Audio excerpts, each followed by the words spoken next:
మనం కూడా చేసే పొరపాటు మన పిల్లలు కూడా అనుభవిస్తారు. ఆదామవ్వ చేసిన పొరపాటు వల్ల ఈరోజు కోట్ల మంది నష్టపోయారు. ఉదాహరణ చెప్తున్నాను.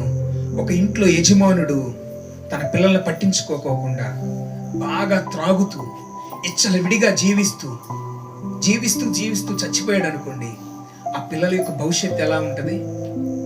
సరైన ఎడ్యుకేషన్ ఉంటుందా పిల్లలకి? సరైన ఎడ్యుకేషన్ ఉంటుందా పిల్లవాడికి?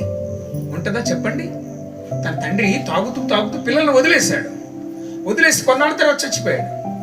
పిల్లలకి సరైన ఎడ్యుకేషన్ ఉంటుందా? సరైన వస్త్రాలు ఉంటాయా? అర్థమవుతుంది నా భాష? ఒక తండ్రి తన పిల్లవాడిని పట్టించుకోకుండా వదిలివేస్తే తన పరిస్థితి ఎలా ఉంటుందంటే, మంచి చదువు ఉండదు, మంచి వస్త్రాలు ఉండవు, మంచి తిండి ఉండదు. అరే, పిల్లవాడు ఏం చేశాడురా?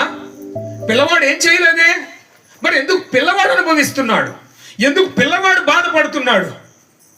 అంటే తన తండ్రి చేసినటువంటి మిస్టేక్ వల్ల పిల్లడను అనుభవిస్తూ ఉన్నాడు. ఒక యజమానుడు సరైన క్రమములో జీవించుకోకుండా తన కుటుంబాన్ని నిర్లక్ష్య పెట్టి జీవిస్తే దాని నుండి వచ్చే రిజల్ట్ పిల్లవాడు ఎలాగా అనుభవిస్తూ ఉన్నాడు.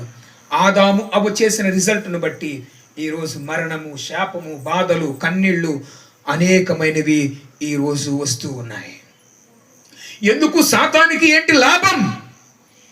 ఏంటి వాడికి లాభం? మరి మనల్ని హింసిస్తే ఎందుకు వాడికి లాభం అని అంటే, వాడు ఎప్పుడైతే పైనుంచి కింద పడ్డాడో వాడు ఒకటి గమనించాడు.